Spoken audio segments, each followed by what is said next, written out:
Okay, we're going to run through some of the functionality of the GrandStream phone here so you kind of understand how it operates. First thing is we'll just kind of get a call coming in and receive that, show you the various ways. Of course, they're pretty simple, but I just want to run through them anyway. So you'll have an incoming call, and that will show you where you can, or where it's coming from. So this particular one, we can just push the button to receive that call via speakerphone. We can press this to answer the phone, or we can pick it up and answer it. Okay, to answer that call, as we were saying, you can just press the button here, or pick it up. This will allow it to answer. You can hang it up like that, or again, you can hang it up with the receiver. Some of the other functions, if you'll notice the red light is flashing, that means there's a voicemail. To access the voicemail, also you'll see this little indicator right here, which has got 3 little dots and a quote. You can press that button, which is the voicemail. Welcome to Comedian Mail. First, I will guide you through a short setup process. Say your name and then press the pound key. So the very first time you're going to have to set it up, and then it will give you the option to change the password. The default password on this is 1234, so you can use that to start with. This is your hold button. If you want to hold the call right here on your own phone, you just push that when you have an incoming call. Of course, you have redial. You can forward calls. You can look at your call history to see what number called you in the past. And then this button here will take it back to the main menu. This is your inbound number. We also can program in up to 3 different types of inbound numbers. As a default, the way I have this set up for you is pretty simple. 2 test phones will have phone numbers that you can call back and forth. The other thing you can do with that is you can transfer calls. This button here would be a call transfer. If you're in a call and you want to transfer it to another extension, all you need to do is push that button, then type in either an extension or the full phone number that you want to transfer it to, hit transfer again.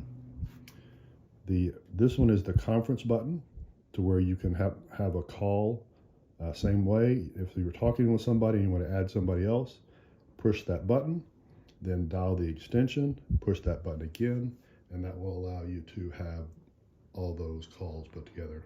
And if you wanted to have more than one, you just repeat that and do it again.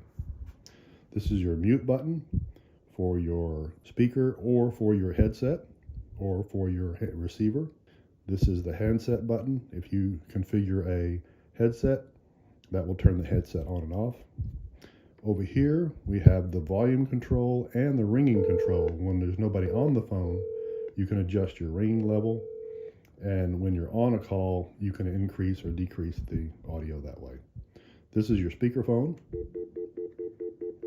That beeping also tells you you have a voicemail. Okay, you can hang that up. You can look at your call history and you can dial from that. These functions here are programmable keys. I've programmed them right now to page all. So if you want to page someone, you can just by pushing that button. And of course, since there's another phone in here, it's going to echo. But push that button and call like a paging system. It will page through all phones. And if there's somebody on the phone, it will whisper on that phone through the speaker. Okay, now this is pretty cool. They have a call park function on here. So let's say you're in your office there, but the person that you want to transfer the call to is not at their desk. You can park the call. So if you're on a call, you just press call park. One of these lights will light up, and that is the park station for it. So call park 1, 2, 3. It's possible to have 3 all at the same time on different calls that can be picked up. So it just parks them out in the phone system, and from any phone in the building, you can just go to that phone, and this one will be lit red if it has a call park on it, and you can pick that up. If nobody picks up the call, it will ring back to your phone in about, I think, between 45 seconds and a minute. So that call just doesn't get abandoned out there. I think that's basically most of the features on here. You can also hook it up to the Bluetooth headphone. So you can hook it up to, a headset. I have a headset here, kind of like this, and you can attach this to it. It is Bluetooth, and something like that we also offer. They run, I don't know, maybe $100 for the charging station, everything for it. That's a quick overview. If you have any questions, you can reach us and we can explain anything else about the phone.